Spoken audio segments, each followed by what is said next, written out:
Our journey begins high over the island country of Madagascar. Situated in the Indian Ocean, it is just off the southeast coast of Africa. Its capital, Antananarivo, lies at the heart of the island and is populated by close to 2 million people. It is a vibrant and lively city with deep colonial roots.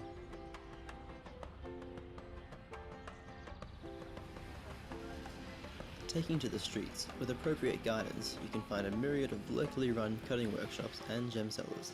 Though only a tiny fraction of Malagasy stones are actually cut in their own country, it is an emerging industry that, with support, will help add value to the stones before they are shipped out, thus helping to keep profits within the Malagasy community.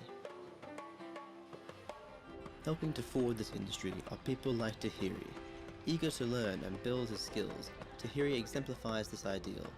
Working from his tiny one-room home, like many, he works hand-to-mouth, cutting what he can and using the profits to buy bigger and better rough gems. It is people like Tahiri who are the future for a better and more sustainable gem industry within Madagascar.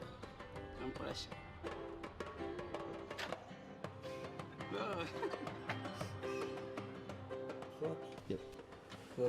My name is Tahiri. I'm from Madagascar. I'm cutting a stone at 2008 and I'm studying at HM. I study at the formation of lapidary and gemology practice. After I'm going to work in Madagascar. After I'm going to work at South Africa for give information of all handicap like me. Yes, I have a good gem for cutting stones. If I cutting a good stones, if I finish that, I'm very happy. But for see your job is good. It's good. Yeah. Heading south from Antananarivo, we make our way to the township of Entserebbe. Though these main transit routes are of reasonable quality, it's still commonplace to see serious traffic accidents, especially during the rainy season.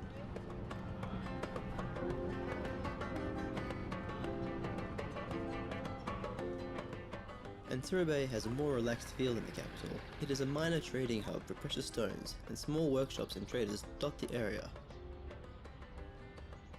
We've come to Entserebbe today to meet with a cutter. He's been cutting for about 20 years now, with small loans from sort of NGOs, buying up little bits of equipment, cutting out of small workshops like this, but doing some nice work, and we'll go and have a look inside.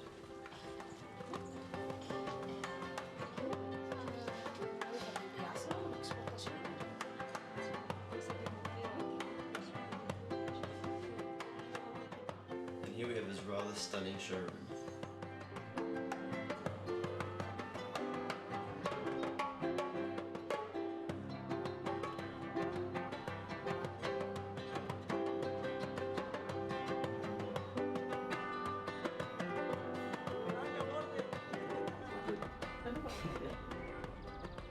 Along with the small trading houses, there are a number of markets around Entserebbe. These, however, are generally aimed more at tourists, but then again, you never know what you might find, and these areas are always worth a wander, if not just for a bit of fun.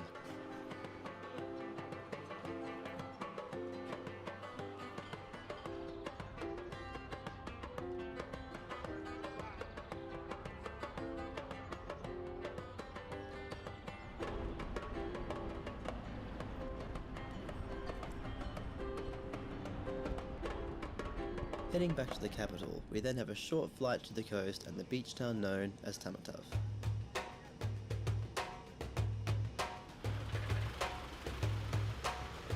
With scooters being the preferred mode of transport, we make our way out into the surrounding low-lying mountains.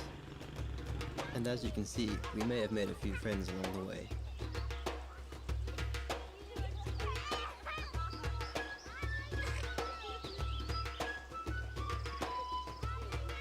Reaching the miners' base camp, they bring out what is said to be roughly a month's working from the area. White black tourmaline. It's black tourmaline. It's black tourmaline. Do you cut this cabochon? Cabochon sapphire.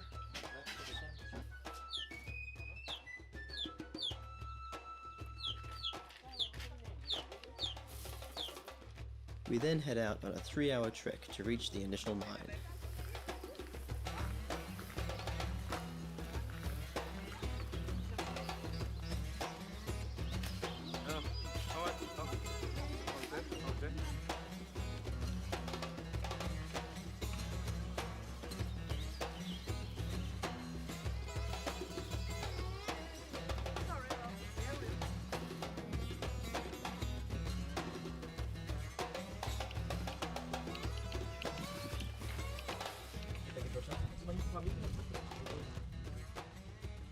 Okay, so we've come to a barrel mine just about 10k outside of Tamatave, and you can see they're mining a pegmatite through weathered feldspar, and they've gone in about 10 meters down, but at the moment, as it's the rainy season, you can see it's very full of water at the moment.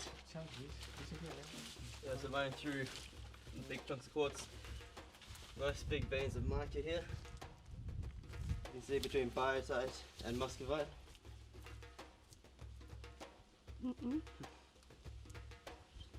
But you can see the contact zone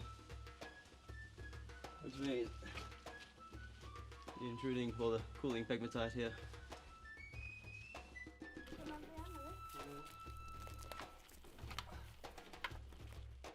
With a few samples gathered, it's back to the trail, this time on our way to an alluvial deposit.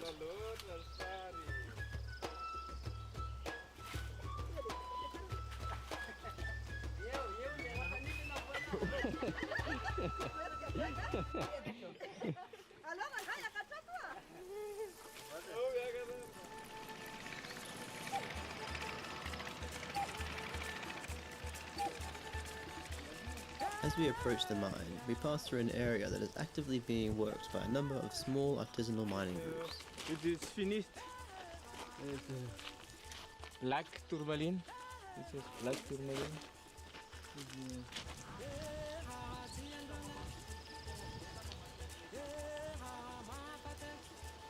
Okay, so we've come about maybe 18 kilometers north of Tamatave now, in a alluvial deposit, looking for sapphires here.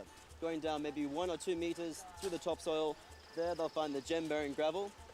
Take it out of the hole. A little handheld jig here. They'll be pounding it.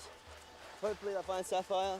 Maybe a little bit of kyanite, tourmaline, a few associated minerals. But the general idea here is they're trying to find nice blues, pinks, good quality sapphire. Huh?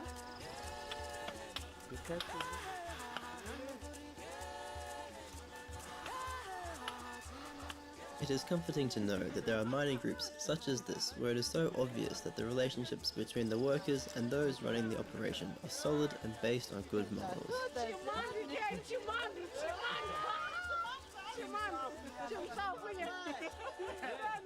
It is also encouraging to see that the mined areas have also been rehabilitated to some extent, with native brush ground cover and trees being planted in each of the old pits.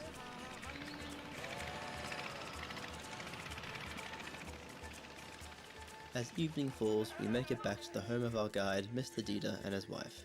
A special thanks going to a very special nephew. From here, they run a small showroom along with a cutting workshop. There is an obvious sense of pride in their stones, and it is not hard to see the love they have for the treasures that their homeland produces.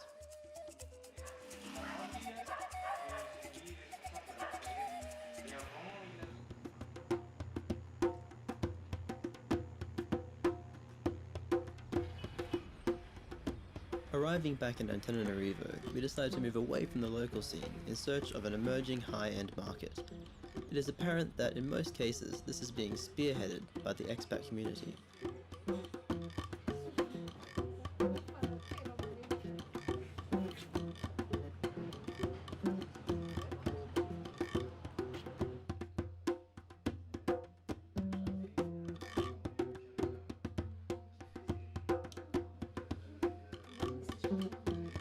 Though many would assume otherwise, there are a number of companies with a strong focus on building the industry within Madagascar. This provides stable job opportunities, training to become skilled labourers, and vitally, it helps to keep a larger percentage of the profits generated within the community. Another vital aspect of improving the industry is not only adding value to the gems, but adding value to the people themselves. A general understanding of the fundamentals of field gemology, along with basic equipment, can make an incredible difference. With a greater understanding of their product, not only are they able to better negotiate with some of the more unscrupulous international dealers, but they gain a sense of pride and worth for what they are doing.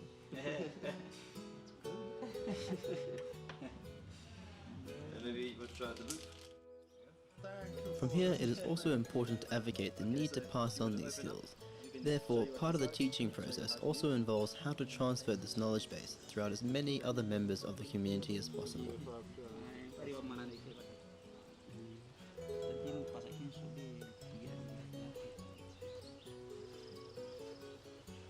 The Malagasy gem trade is still a very young market, and given political and socio-economic pressures, it has an uphill battle on its hands.